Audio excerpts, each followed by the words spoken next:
He played a few notes, वह कुछ धुन बजाता। Lalli stumble behind him on her violin, और वह लली भी क्या करती, अपने वायलिन से उसके पीछे पीछे उसको बजाती टूटी फूटी आवाज़ के अंदर। Which looked quite helpless and unhappy in her hands, और उसके हाथ के अंदर ये वायलिन जो था वह बड़ा ही अनहैप्पी और हेल्पलेस लग रहा था। वॉट अ डिफरेंस, क्या डिफरेंस है। The music master notes seemed to float up, music master की नोट्स जो है वो देखो कैसे ऊपर उठते हैं। And settle perfectly into the invisible tracks of the melody, और कितने परफेक्टली तरीके से अदृश्य ट्रैक के ऊपर यह चल रहे हैं, यानी कि म्यूज़िक मास्टर जो है जो धुन बजा रहा है वो कितने परफेक्टली तरीके से, कितनी मधुरता से अपने ट्रैक के ऊपर चल रही थी। It was like the wheels of a train fitting smoothly into the rails, मानो ऐसा लग रहा था कि ट्रेन की जो व्हील्स है, यानी कि ट्रेन के जो पहिए हैं वो पटरियों के ऊपर बड़े ही स्मूथली चल रहे हैं। एंड विजिंग अलोन, और ट्रेन जो है वो सनसनाती हुई वहाँ से निकल रही है। एज रवि सेड, जैसा कि रवि ने कहा था। Mridu stared at that huge beringed hand moving effortlessly up the violin stem, beringed यानी उसके अंगूठी वाले जो हाथ थे, स्टेम यानी छड़ी। मृदु जो थी वह उसको काफ़ी देर तक देखती रहती है, और वो देखती है कि कैसे उसके जो अंगूठी वाले हाथ है एफर्टलेसली जो है उस वायलिन की छड़ के ऊपर चल रहे थे। मेकिंग लवली म्यूज़िक, और कैसे सुंदर म्यूज़िक जो है वो निकाल रहे थे। Squawk, there was a Lalli derailing again, तभी बड़ी इसे एक कर्कश सी आवाज़ सुनाई देती है और पता चल जाता है कि लल्ली जो है फिर से पटरी से उतर गई है, यानी कि लल्ली का म्यूज़िक जो था वो बड़ा ही ऑफ नोट हो रहा था। Amma came a wail from the gate, Amma ओ, तभी दरवाजे से एक दुख भरी आवाज़ सुनाई देती है, अम्मा ओ अम्मा।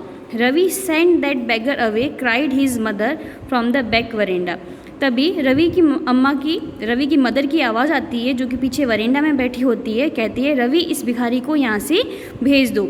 Where she was chatting with Tapi, जहाँ पर वह तापी के साथ में बातें कर रही थी। He has been coming here every day for the past week, Paati कहती है, रवि की जो पाती होती है वो कहती है कि यह पिछले एक हफ्ते से यहाँ पर हमेशा आ रहा है। And it's time he found another house to beg from, और अब समय आ गया है कि यह भीख मांगने के लिए, भिक्षा मांगने के लिए कोई अलग घर ढूंढे। पाती एक्सप्लेन टू तापी, पाती यह तापी को एक्सप्लेन करती है।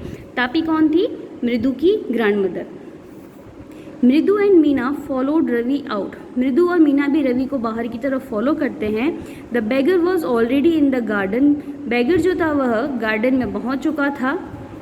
Making himself quite at home, और अपने आप को वह घर के जैसे कंफर्ट करवाने की कोशिश कर रहा था। He had spread his upper cloth under the Neem tree, उसने अपने ऊपर का जो कपड़ा था वह नीम के पेड़ के नीचे बिछाया। And was leaning against it's trunk, trunk यानी टहनी, पेड़ की जो टहनी होती है, उस शाखा जो होती है, तना, और वह पेड़ के ऊपर जो ट्रंक थी उसके ऊपर अपनी कमर को आराम दे करके बैठ जाता है, लीन करके वह वहाँ पर रेस्ट करने की कोशिश करता है।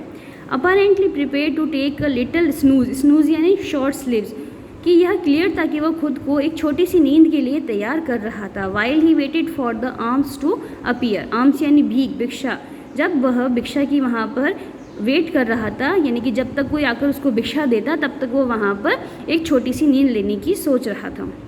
गो away said Ravi sternly, sternly यानी स्ट्रिक्टली, कठोरता से, तभी वहाँ रवि उसको बड़ी ही कठोरता से कहता है कि चले जाओ यहाँ से। My Paati says it's time you found another house to beg from, मेरी पाती ने कहा है कि अब तुम्हारा समय आ गया है कि तुम कोई अन्य घर ढूंढो भिक्षा के लिए।